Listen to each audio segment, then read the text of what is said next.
he's not supposed to do that. And then the riddle was, what was the sweetest thing he ever ate, right? And he talks about how he journeyed through that and broke some of God's rules that he was supposed to maintain. And it's interesting because this story, believe it or not, it's not only about strength, but it's a lot about betrayal and disobedience.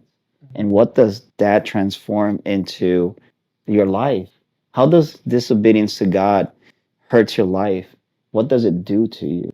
And I like what you just said, like going out to kill the lion, to eat something fermented as he's not supposed to.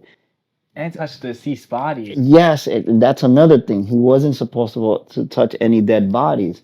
So he's breaking several laws, almost like he's trying to test God. But for what purpose? What is the reason? Because he was strong. He already had.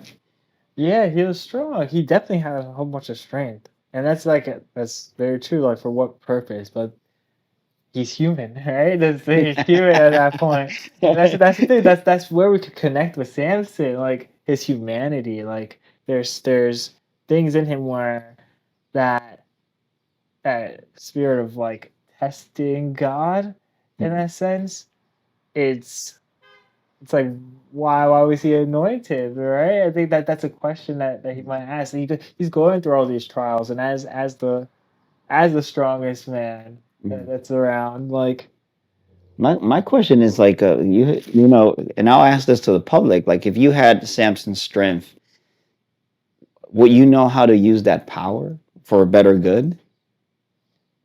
that's a great question. Because that's exactly, I think, what he might have felt. Like, I'm going to try to put myself in Samson's shoes. If I'm feeling invincible, that I can, nobody can hurt me because I'm so strong, and I'm getting my source of my strength. I know it comes from God, even when I'm disobedient. That means I'm getting away with like consequences, right? And I'm not respecting my treaty with God, but he still have grace over me and forgives me and still allows me to have the strength. Wouldn't I, what would I feel about it? Like, would I still commit the sin? And most people say, no, I wouldn't do it. But in real life, most of us do commit the same sins over and over and over until something tragic happens. And this is when we start unlearning the bad to learn the good. And God is so patient with us, because that's where I want to go. Like, let's talk about the marriage, that first marriage with the Philistine woman. It says like he falls deeply in love with her, and that love was corresponded as well, and Yeah. they were happy for one another. But although his mother was always telling him, why don't disobey God.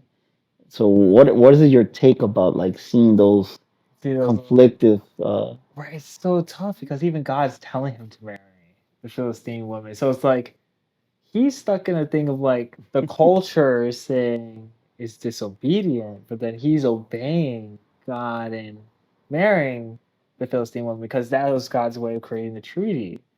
Right? And then like a lot of times like back then, the marriage is a treaty between some nations, especially during their time. But the love there was like how how did they like Samson is very he's fighting culture from God's words.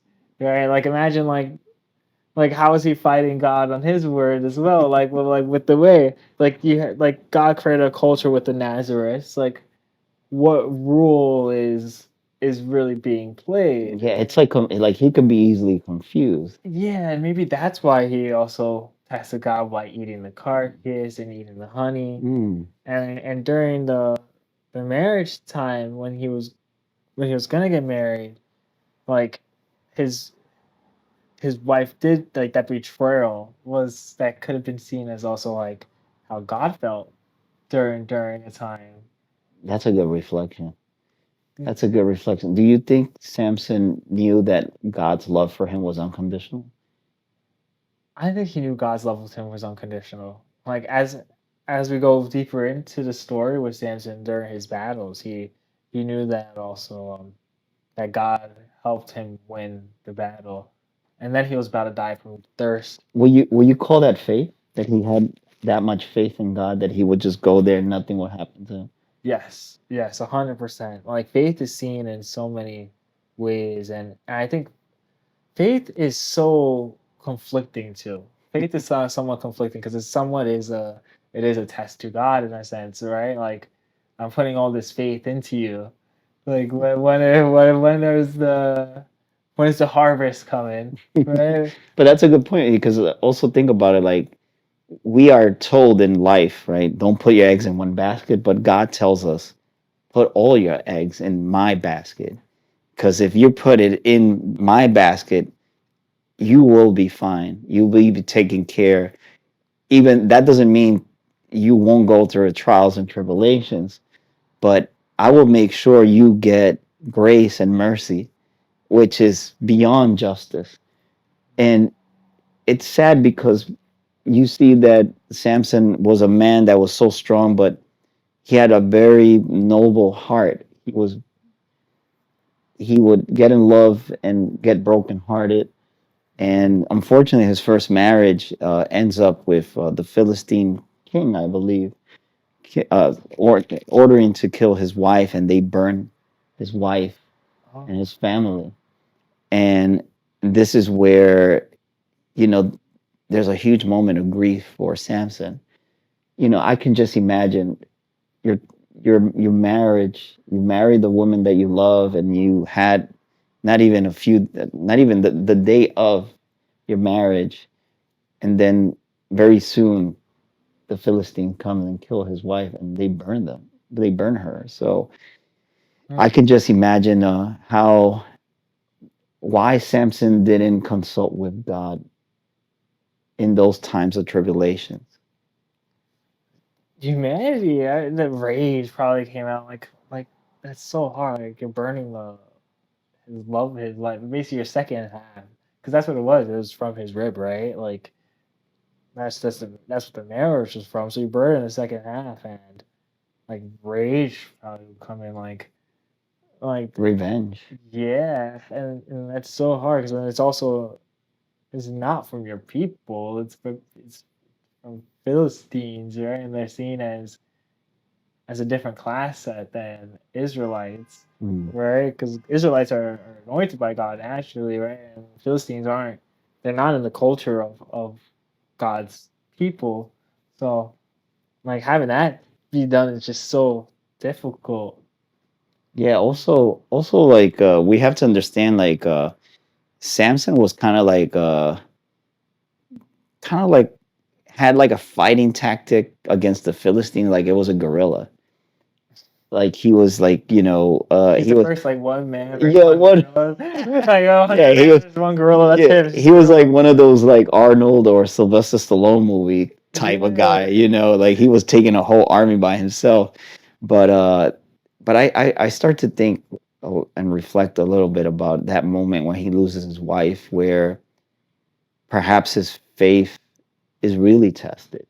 Like, who is he putting his trust on?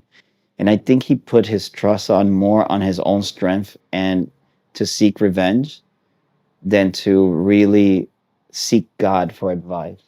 And I think that was probably a critical mistake he made. Even with his other wife too, like 'cause he had another wife where he stormed out on one of the weddings he stormed out on the Riddle wedding, and that wife was passed down to I believe was someone that was close to him. So I don't think we really know like who it was passed down to, but it was someone that must have been like really close to Samson, and the father of that bride just said, "Oh, you can have one of the sisters. She's just as beautiful, or whatever Hmm. it is."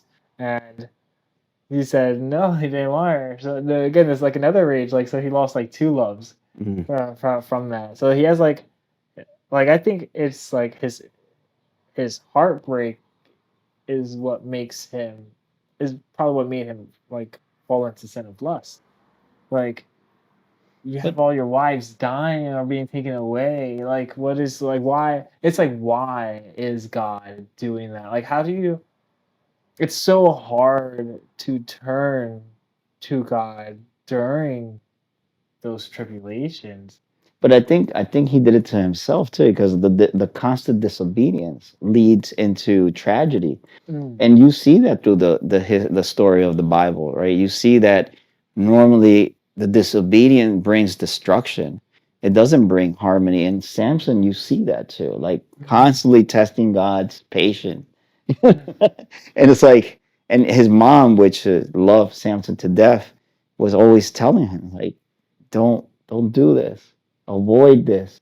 You are being anointed. Why are you, trying to test the Lord? And I do think that perhaps that was his a lot of his downfall, not listening to his passions and his loss instead of listening to God. Yeah, it's so hard. But then he did listen to God for like the he listened to him for the wars, you know? When Samson was going through those battles, God was there with him and he knew that God was there with him because God helped him win those battles. He had the strength from God from that. And that's one of the interesting pieces about Samson because that faith was there and God always stuck by him. And like we'll see that even like when he gets captured, right? The strongest man in the Bible gets captured.